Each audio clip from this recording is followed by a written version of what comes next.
Nakakapagod man pero tuloy pa rin sa pag-abante. Ilang taong paglalakbay, ilang taong pagbiyahe. Yung mga nakasabayan ko bilang na lang nasa ere. Tila sila ay tinamad pagkat wala daw mangyayari. Pero ako nandito pa sa pangarap di sumuko. Sa iilang suporta lalong naging porsigido. Kahit merong humahatak pababa sa paa ko, malinaw kung natatanaw yung hangarin yung malabo. Dating sinabihan yung walang bilang tumula. Ngayon kahit on the spot ay lintik kong tumugma. Pero biro lang, pinapatawa lang kita, nasa sayo na yan. Kung mayayabangan ka, ako'y ganito lang talaga.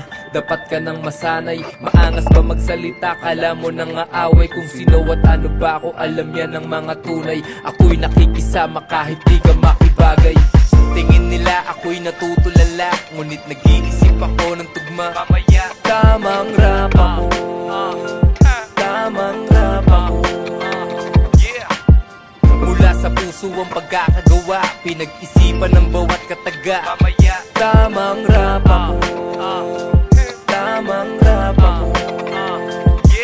Kung usapang pangarap lang ako ay marami niyan. Gagawin ko ang lahat, matupad ko lamang yan. Wala akong balak umatras para sa iyong kaalaman. Mas maiging manahimik kaysa ako ay husgahan. Dahil marami nang napahiya sa pangmamaliit.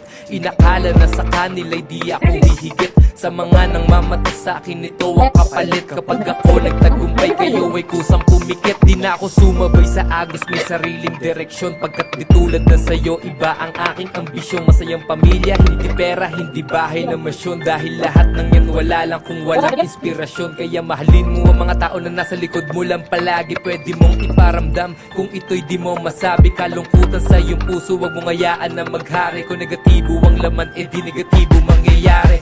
Tingin nila ako'y natutulala, ngunit nag-iisip ako ng tugma. Mamaya, tamang rapa mo, tamang rapa mo. Mula sa puso ang pagkakagawa, pinag-isipan ng bawat kataga. Mamaya, tamang rapa mo, tamang rapa mo. Ang aking musika, ang buhay ko, ito'y mahal ko. Dahil sa buhay ko to, may musika akong ganto. Mga pangyayari at mga masasaya na tagpo, isinasalin sa tula upang irap sa inyo. Gusto ko lang ipaalam, nilalaman ng aking puso. Kaya para saan ang iyong komentong negatibo? Ang isang kanta na pakahirap bago mabuo, lalong-lalo na kung galing ko sa kwentong totoo. Tingin nila ako'y natutulala, ngunit nag-iisip ako ng tugma. Mamaya, tamang rapa mo, tamang rapa mo. Mula sa puso ang pagkakagawa, pinag-isipan ng bawat kataga. Mamaya, tamang rapa mo,